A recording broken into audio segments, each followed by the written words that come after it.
particularly in the by-election, and the whole country is nearly focused on you. It's a hard task, and I think everybody behaved with honour. And certainly anybody who's a member of this council behaved with honour in the campaign, and I wish all of you the very best for the future. Well said, Dermot. Yeah. Thank you, Chairman. So good luck to everybody. Absolutely. Yeah. Well said, Chairman. Okay. We're going to move on to the very first item, long time in coming, a presentation on the Belmont Avenue proposals, and I think Andrew Duff is going to deal with this. Andrew? Yeah, that's right. Can everyone hear me there? Yeah. Yeah. Perfect. I just need to share this screen. I can do that.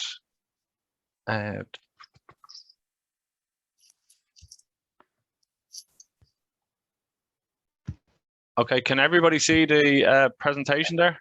Yeah. Yeah. That's great. Okay, 1 second now.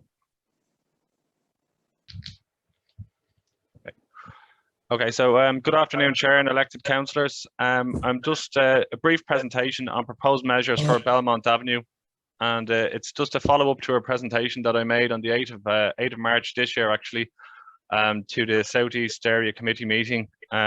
So just with regards to Belmont Avenue and the project genesis, we already know at this stage all the issues that are going on down there. So Belmont Avenue is identified as having various different transport issues such as congestion, speeding, rat running and other dangerous driver behaviour. All of these concerns have been raised by yourself, elected councillors and stakeholders, including residents in the area.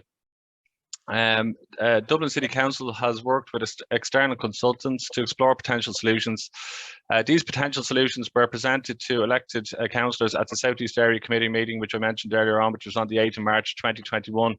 So we took feedback from councillors, and with that feedback it was outlined support for 2 of these measures, and those 2 measures will be discussed today with the aim of bringing these potential solutions to public consultation stage. Okay, so this is option 1, which is restricted access.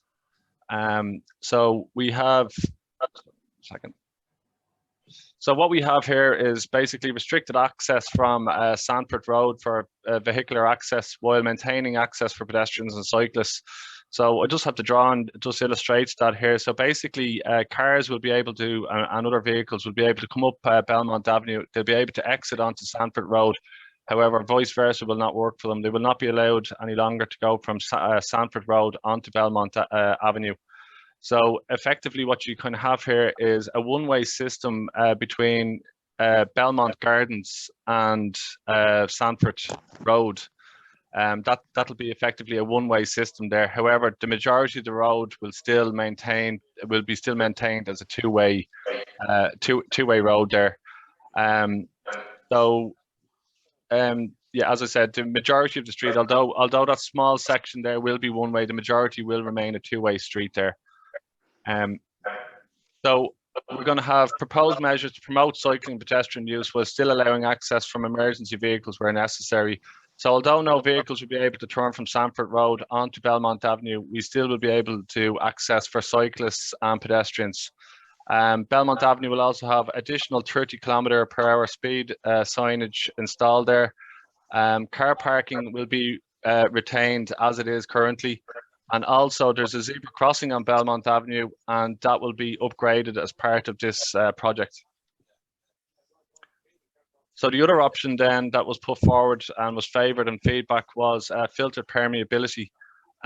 This option is very similar to option 1. However, there will be no access from Sanford Road onto Belmont Avenue, and you will not be able to go onto Sanford Road if you're leaving Belmont Avenue. So either direction, it'll just be a cul-de-sac, effectively a cul-de-sac on Belmont Avenue. So yeah, we'll just move on to the next slide. So once again, cyclists and pedestrians will still be able to access Belmont Avenue from Sanford Road and vice versa, and we will still have access there for emergency vehicles if it's required.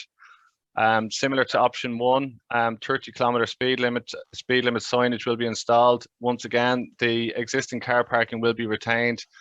The zebra crossing will also be upgraded in this option 2 as well.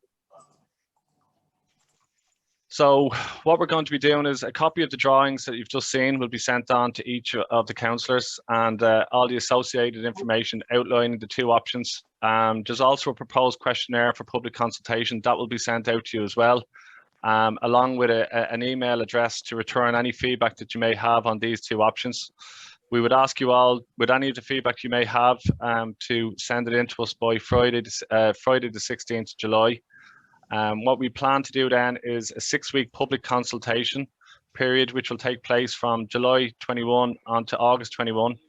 That will include the questionnaire, and that will be sent to people who live and travel along Belmont Avenue to get their views on these two options. There will also be a letter dropped to all residents and stakeholders from Belmont Avenue and nearby surrounding areas. So we're looking at Beaver Row all the way back up there to the Appian Way, and Sanford Road and Donnybrook Road will be included in that as well. So if there's adequate support for one of these options, the next step will be to implement the preferred design in September 21, and that'll be for a 6-week trial. So that's just concludes the brief presentation. As I said, I'll be looking for any feedback you may have on these two options, and if you have any questions, I can take them out. Okay, thanks, Andrew. Can you unshare that just so that it'll help me see everybody, please? How's that? Yeah. Thanks very much. That actually was one of the most comprehensive yet succinct reports I've seen in a long time. So maybe you should give lessons to many other presenters on how to do it. You did that really well. Claire O'Connor was the first hand, James Gagan, and I think I saw Paddy McCartan. So Claire, James, Paddy. Thanks, Chair. I just have a very quick question for Andrew. So you might just indulge me in wishing well all the candidates here that ran in Dublin Bay South and had the bravery to go for it. I think they did us all proud, whatever their party politics. So well done to each of them. Andrew, thanks for that. Yeah, very succinct and clear. The 6-week trial, what's the measurability of success for that? And when you say it'll be analysed whether there's adequate support or not, just a little bit more detail maybe on that. And also in terms of that range of people that will be allowed to give feedback, if you like, stretching all the way from the Appian Way. You know, is there a rating in terms of how you would rate their responses? Because it strikes me that the main people affected, notwithstanding those in Belmont Avenue who will want a solution, would be the Marlborough Road residents who are going to be directly impacted, maybe more so than those on the Appian Way. So how does that work in terms of the measurability of success of that 6-week trial? Thanks. Thanks, Claire. James? Thanks very much, and thanks for your kind words, Chair, and your words also, Councillor O'Connor, for everyone who stood, and congratulations to everybody else who stood in the contest. Andrew, thanks a million. Another excellent report, and it's great to see progress taking place on Belmont Avenue. The consultation piece, I have a similar question really. Subject to correction, I thought at the last meeting we had on this, we kind of agreed that the letter drops will be focused on the road directly affected and its offshoots of Belmont Gardens, obviously, as well, and a few of the roads off Belmont Avenue. It seems to be much broader now. And I suppose my question is there a danger that nothing will happen at the outcome of this consultation, or do you envisage something happening irrespective of what comes back in the consultation?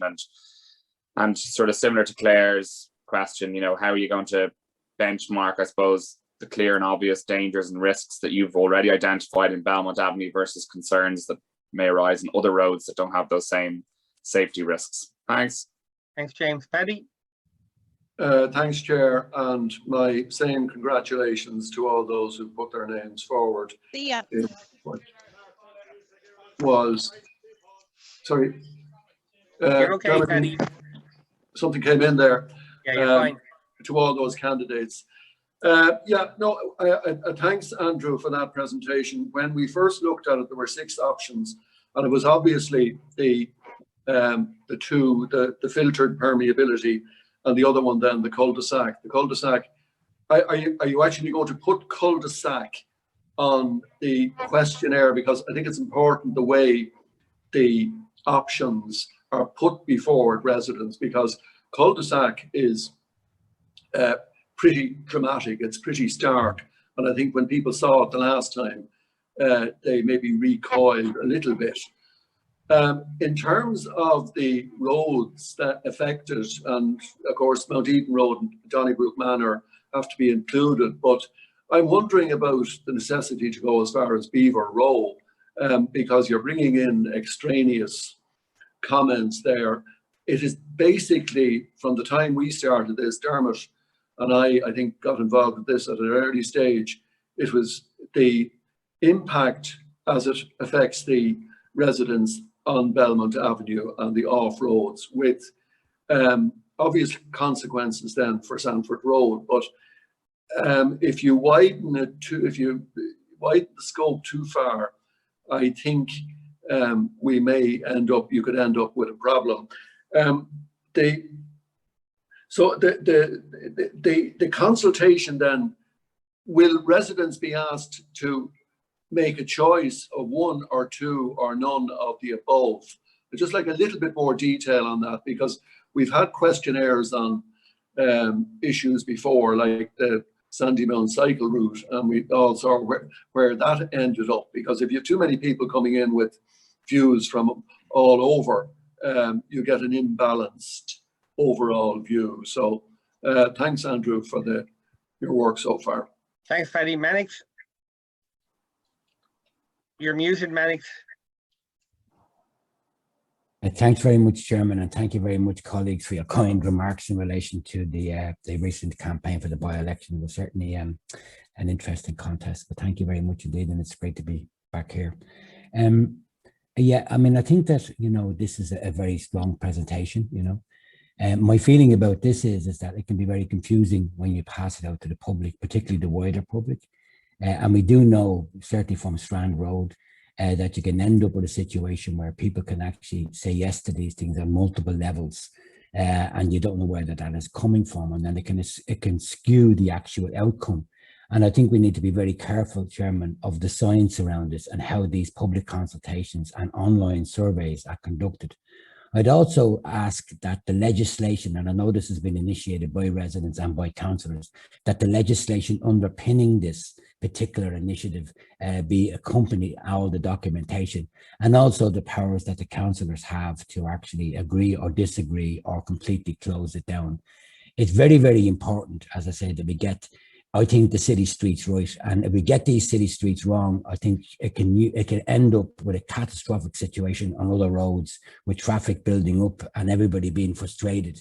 I mean, at the moment we see in the city centre, because of the traffic lights being held back, huge traffic congestion and lines of traffic, and 3 and 4 cars getting through traffic lights. So I think we also have to be able to see these holistic approaches to traffic and road and pedestrianisation and cycling in the bigger context of the southeast area, and how they link into other cycling infrastructure. We just simply cannot take these, Chairman, as simply standalone processes. These bikes, these cars, these pedestrians are coming from somewhere, they're going somewhere, and we need to look at those particular impacts and non-impacts. But as you say yourself, a great presentation, short and sweet, and thank you very much indeed.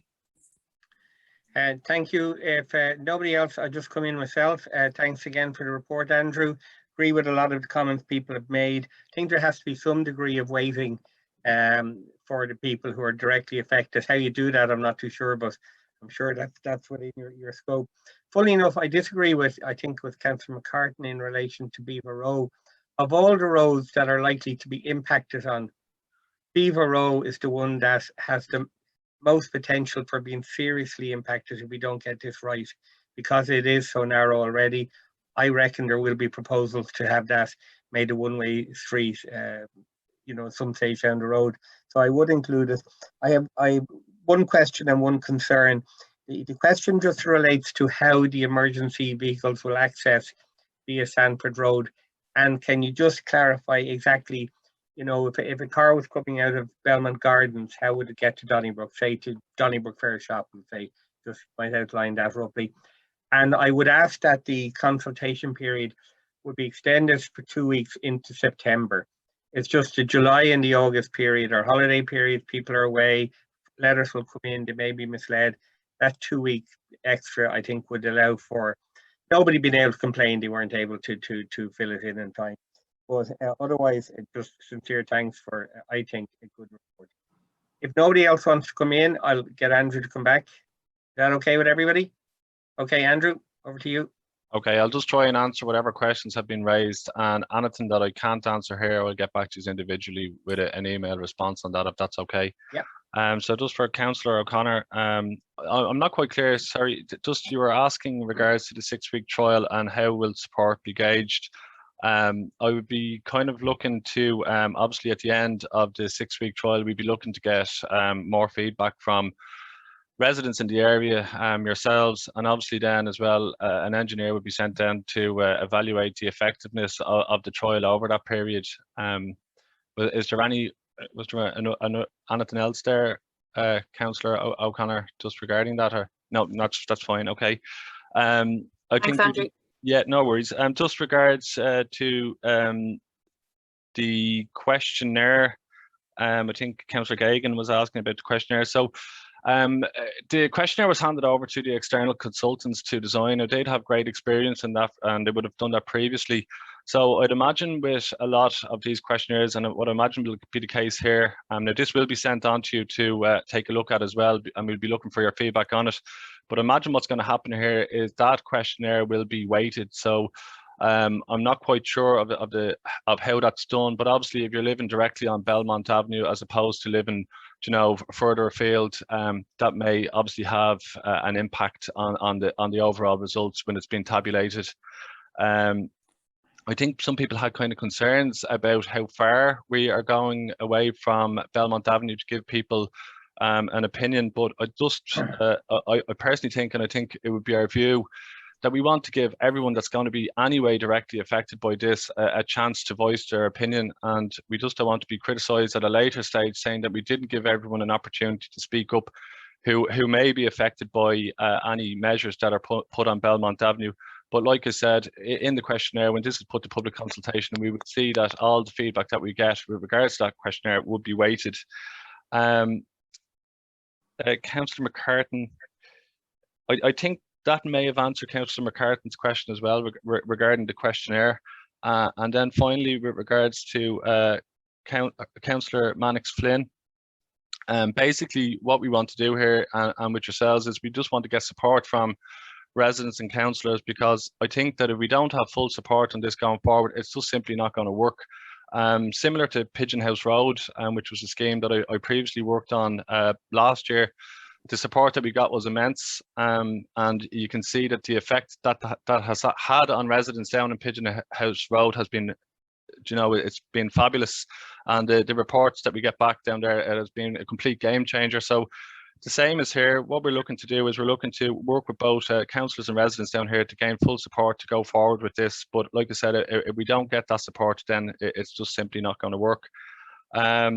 Councillor Lacey as well, just with regards to emergency vehicles access. So what's usually done there with regards to filter permeability is there's kind of like flexible bollards put in place. So I mean, if there's an emergency situation, an ambulance or a fire brigade will be able to get in over those bollards, and that has worked for us before in other schemes as well. So if there's any other questions that I've missed, I can get back to you. I'll have a look back at this and I'll get back to you by email. Just to clarify, like, I was trying to follow the map. If I live in Belmont Gardens and I want to go to Donnybrook, I would have to turn left to go onto Sanford Road and down Eglinton Road. Is that correct? No. Depending on which well, I think both options will allow you to come out of Belmont Gardens and turn right and head down Belmont Avenue onto Donnybrook Road.